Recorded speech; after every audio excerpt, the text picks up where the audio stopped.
एक बार सद्गुरुदेव जंबेश्वर भगवान सम्रातल धोरे पर विराजमान थे और उनके पास एक चारण जाति की स्त्री, एक चारणी आई और आकर के उसने अपने गले का एक आभूषण गुरुदेव जाम्भोजी के चरणों में भेंट स्वरूप में चढ़ा दिया। देव दवारे चारणी चल के आई एक, बाल लो चाड्यो गले को लियो नहीं अलेख। जब उसने वो आभूषण भेंट में चढ़ा दिया तो उस समय गुरुदेव जाम्भोजी ने उसे लिया नहीं, स्वीकार नहीं किया और कहने लगे, देव कहे सुन चारणी मेरे पहरे को, बेटा बहु मेरे ना कछु, बाल लो पेरे सो। जो ये इस आभूषण को पहने, मेरे यहाँ तो कोई बेटा बहू कोई भी है नहीं, तो मेरे ये किस काम का। तो उस समय वो चारणी गुरुदेव जाम्भोजी से प्रार्थना करने लगी, हे गुरुदेव मैंने ये भेंट आपको चढ़ाई है, लेकिन मुझे कुछ आपसे चाहिए, आपसे मुझे कुछ आशा है। क्या आशा है? उस समय वो चारणी कहने लगी, ये चारणी कहे सुनो देव जी, ऊंट दरावो मोय, घनी दूर मैं नाम को परगट करशूं तो। चारणी कहने लगे, हे गुरुदेव जी आप मुझे कृपया एक ऊंट प्रदान कीजिए। अच्छा, उस ऊंट से मैं आपके नाम का बड़ा यश दूर दूर तक प्रकट करूंगी। उस ऊंट पर चढ़ करके मैं दूर दूर अनेकों अनेकों स्थानों पर जाकर आपके नाम का यशोगान करूंगी। गुरुदेव जाम्भोजी से कहने लगी, हे बाजा खूब बजाय के कहूं तुम्हारो जस, मोदी ने बड़पण मिले नी तो मिले अजस। वो कहने लगी कि यदि आपने मुझे ये ऊंट प्रदान किया तो आपको बड़ा बड़प्पन मिलेगा, आपका बड़ा यश होगा, दूर दूर तक बाजा बजा करके आपका यश गाऊंगी। और अगर आप मुझे प्रदान नहीं करेंगे तो फिर आप उस यश प्राप्ति से वंचित रह जाएंगे। उस समय गुरुदेव जाम्भोजी कहने लगे, अच्छा एक बात तो बताओ कि तुम कितनी दूर तक जाकर के यशोगान कर सकती हो। कितनी दूर परगट करे कह समझावो भेव, 8 कोठड़ी मैं फिरूं सब जाने गुरुदेव। जब गुरु जाम्भोजी ने इस प्रकार से पूछा कि कितनी दूर तक जाकर के तुम यशगान कर सकती हो, उस समय उसने कहा, हे गुरुदेव सब लोग जानते हैं 8 राजाओं के राज दरबारों में मेरा आना जाना है, इसलिए यदि आप मुझे ऊंट प्रदान करें तो मैं आपका यश इतने इतने दूर फैलाऊंगी।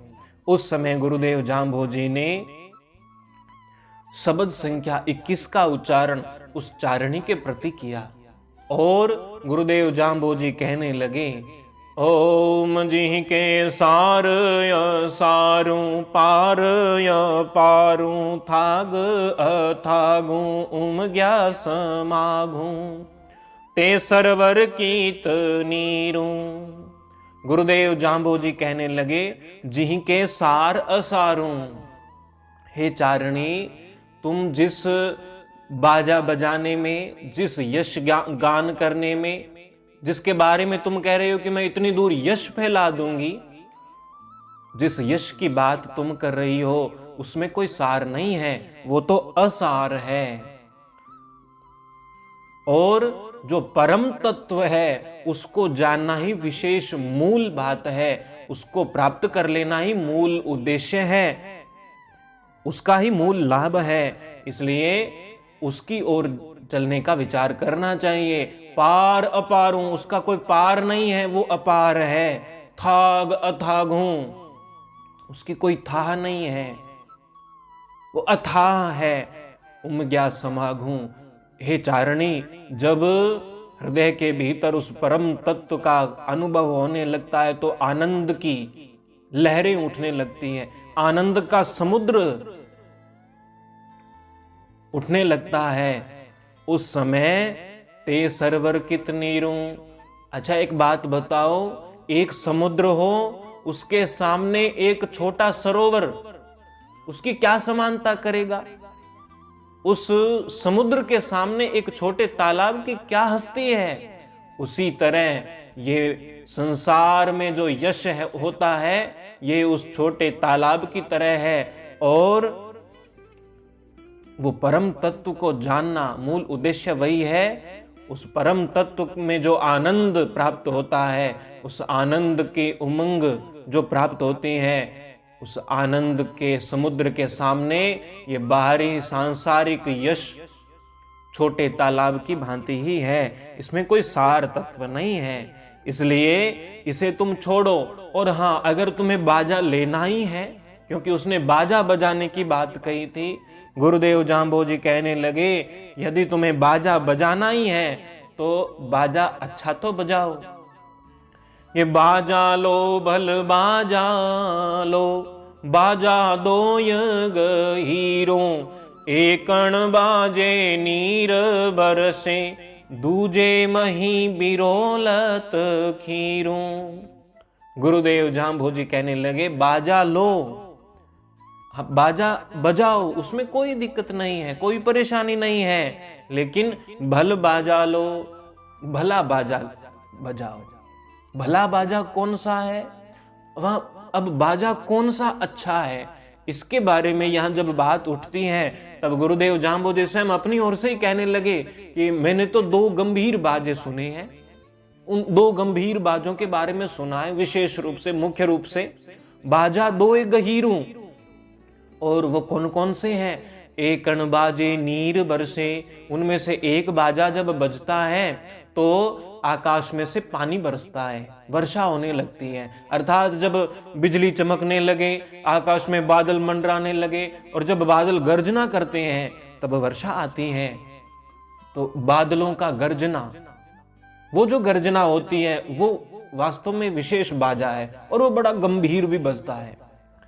और दूसरा बाजा दूजे मही बिरोलत खीरू, दूसरा बाजा वो है जब दूध को दही में परिवर्तित करके उस दही को बिलोया जाता है, उसमें से मक्खन निकालने के लिए जब उस दही को बिलोया जाता है, उस समय जो उसकी आवाज होती है वो भी एक बाजा है, वो भी बड़ा गंभीर बजता है। उसके बाद गुरुदेव जाम्बोजी कहने लगे हे चारणी, इनमें से भी जो सार तत्व है उसकी बात तू कर, उसके बारे में विचार कर, तुम उसे ग्रहण कर। वो क्या है? जिह के सार या सारूं, पार या पारूं, थाग अथागूं, उमग्या समागूं। जो बाजा सार है, जिसमें सार तत्व है, जिसका कोई पार नहीं पा सकता, जो अपार है, जो अथाह है, जिसमें आनंद की उमंग, आनंद का समुद्र जिसमें प्राप्त होता है, उस बाजे की बात कर। और वो बाजा बड़ा गंभीर है, गहर गंभीरों।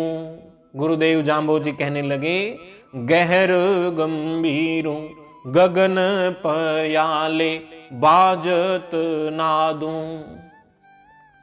वो बाजा बड़ा गंभीर है और गगन पयाले, वो आकाश से पाताल तक बजता रहता है।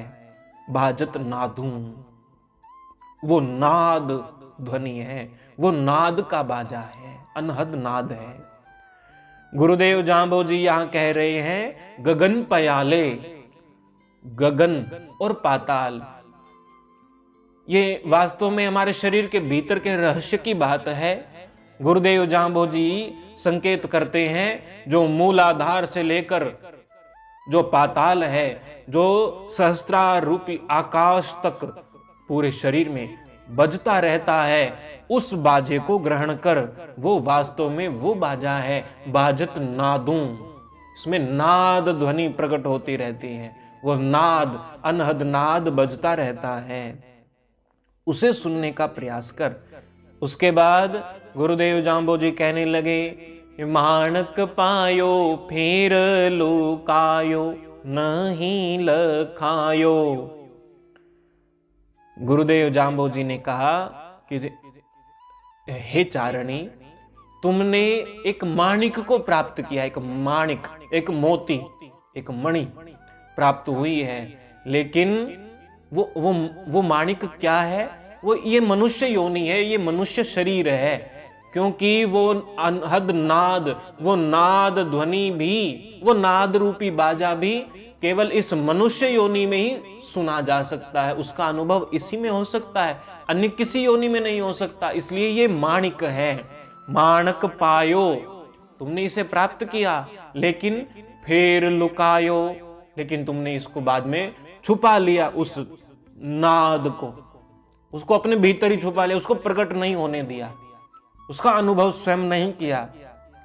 नहीं लखायो, तुम उसको स्वयं, तुम उसको लख नहीं पाए, उसको जान नहीं पाए। तो जब हमने ये सब कार्य नहीं किया, तो फिर किस कार्य में लगे रहे?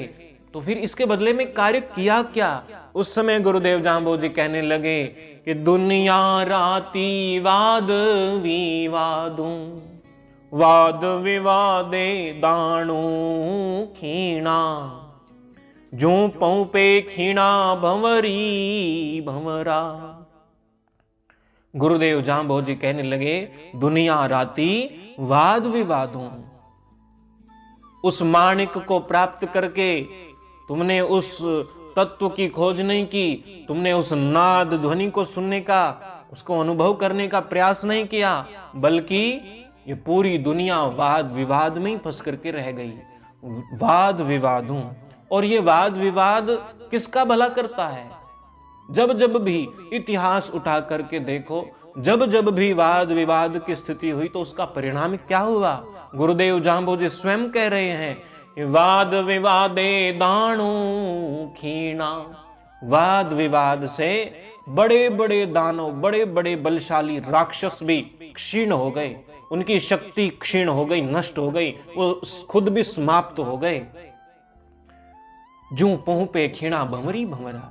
यहां गुरुदेव जाम्बोजी ने एक प्रसंग का छोटा उदाहरण देकर भी समझाया है। पहुप कमल के पुष्प को कहते हैं, कमल के फूल में ये प्रसंग आता है कि कमल के फूल के ऊपर बैठकर एक भंवरा और एक भंवरी उसका रस चूस रहे थे, उसके रस को ग्रहण कर रहे थे, पी रहे थे, और धीरे धीरे जब सूर्यास्त हुआ तो धीरे धीरे उसकी पंखुड़ियां बंद हो गई, और वो भंवरा और भंवरी दोनों उसी के भीतर फंस करके रह गए। फिर भी वे बाद में ये विचार करने लगे कि जब सूर्य उदय होगा तब हम इसमें से निकल जाएंगे, तब तक पूरी रात्रि हमारे पास है, हम इसका खूब रस पिएंगे। और उसी समय एक हाथी आया, उसने उस पुष्प को ही कुचल डाला, और वे बीच साथ में ही उसके मर गए। इससे यही संकेत मिलता है, गुरुदेव जाम्बोजी भी यही कह रहे हैं, वाद विवाद में भी बहुत लोग हैं जो रस जिन्हें मिलता है, और एक मोह जिससे हो जाता है उसमें भी बड़ा रस प्राप्त होता है, लेकिन ये दोनों ही क्षीण करने वाले हैं, ये दोनों ही भटकाने वाले हैं। जिस प्रकार से उस कमल के पुष्प में भंवरा और भंवरी नष्ट हो गए, उसी तरह अनेकों अनेकों लोग आज तक वाद विवाद में फंसकर नष्ट हो चुके हैं। फिर गुरुदेव जाम्बोजी कहने लगे, भावे जान पीराणी, जोले कारीप जवरा। हे प्राणी, भले ही तू इस बात को मान या ना मान, भले इसे जानो या मत जानो, लेकिन वास्तविकता यही है, जोले का रिप जवरा, इस जीव का रिपु शत्रु है। कौन? बड़ा भयानक शत्रु है ये मोह और ये वाद विवाद। ये विवाद की स्थिति उत्पन्न होना, ये मनुष्य का, जीव का शत्रु ही है। और इसी उक्ति से एक अन्य भाव भी प्रकट होता है। जमरा से यमदूतों का भी संकेत हम समझ सकते हैं। यहां यह भी संकेत है कि भले ही मानो या मत मानो, जानो या ना जानो, लेकिन इस जीव के शत्रु यमदूत हैं, वो अवश्य आएंगे। इसलिए थोड़ा विचार करो, सचेत हो जाओ और व्यर्थ के वाद विवाद में मत भटको। उसके बाद गुरुदेव जांबोजी कहने लगे कि भेर बाजा तो एक जोजनो अथवा तो दोय जोजनो। यह बाजे की बात हो रही थी, तो भेर बाजा, भेर, भेरी, जो कोई भी ढोल नगाड़े आदि कोई भी जो वाद्य यंत्र है, उनकी ध्वनि कितनी दूर तक सुनाई देती है। भेर बाजा तो एक जोजनो, तो एक योजन तक सुनाई देती है। अथवा तो दोए जोजनो, अथवा हो सकता है कि बहुत अधिक हो तो 2 योजन तक सुनाई दे जाए। लेकिन उसके बाद मेघ बाजा, क्योंकि गुरुदेव जांबोजी ने स्वयं भी बादल के गरजने की आवाज को, उस बाजे का स्वयं भी जिक्र किया था। तो गुरुदेव जांबोजी कहने लगे कि साधारण वाद्य यंत्रों की आवाज 1 या 2 योजन तक जा सकती है, अधिक से अधिक। और इसी तरह मेघ बाजे की अगर बात करें, बादल की गर्जना की बात करें, मेघ बाजा तो 5 जोजनों अथवा तो 10 जोजनों। गुरुदेव जांबोजी कह रहे हैं कि बादल की गर्जना भी 5 योजन तक सुनाई दे जाती है, और अधिक भी हो तो अधिक से अधिक 10 योजन तक भी सुनाई दे सकती है। लेकिन गुरुदेव जांबोजी इसके बाद भी कहने लगे विशेष तत्व इसमें भी नहीं है, तत्व की बात कुछ और है। इसलिए गुरुदेव जांबोजी उसके बाद कहने लगे कि सोई उत्तम ले रे प्राणी, जुगा जुगाणी सतकर जानी। सोई उत्तम ले रे प्राणी, हे प्राणी तुम इन बाजों को छोड़ो, इनकी बात को भी छोड़ो और तुम उस उत्तम बाजे का विचार करो। सोई उत्तम ले रे प्राणी, उसी को लो, उसी को ग्रहण करो, उसी को प्राप्त करो जो युगों युगों से बज रहा है, युगों युगों तक बजता रहेगा, जुगा जुगानी सतकर जानी। वास्तव में सत्य भी वही है, ऐसा बाजा ग्रहण करो। और वो बाजा वही अनहद नाद की ध्वनि है, वो नाद ध्वनि ही है जो युगों युगों से बज रही है और बजती ही रहेगी। इसलिए गुरुदेव जांबोजी कहने लगे कि गुरु का शब्द जो बोलो झीणी बाणी। गुरु का शब्द, गुरु भी तत्व की बात है, गुरु भी उसी तत्व के बारे में ही बताते हैं, गुरु भी उसी शब्द का ही तो ज्ञान प्रदान करते हैं। गुरु का शब्द भी वही नाद ध्वनि ही है, इसे ओमकार की ध्वनि भी कहा जाता है।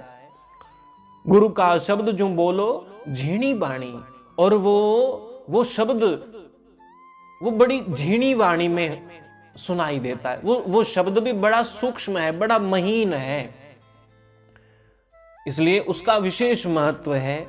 और फिर कहने लगे गुरु का शब्द जो बोलो झीणी बाणी, जी का दूरा हुंते दूर सोनी जे। सो शब्द गुणा कारू गुणा सारू भले अपारू। गुरुदेव जांबोजी कहने लगे जो जिसकी वाणी बड़ी सूक्ष्म है, बड़ी महीन है, और जी का दूरा हुंते दूर सुनीजे, जो कहीं दूर सा सुनाई देता है। अनेकों अनेकों ऐसे नाद ध्वनि के श्रोता महापुरुष अनुभवी जनों से सुनने को प्राप्त होता है कि जब उस नाद ध्वनि को सुनते हैं तो ऐसा प्रतीत होता है कि वो कहीं दूर बज रहा है, लेकिन साथ ही ऐसा भी प्रतीत होता है कि वो हमारे भीतर ही है कहीं।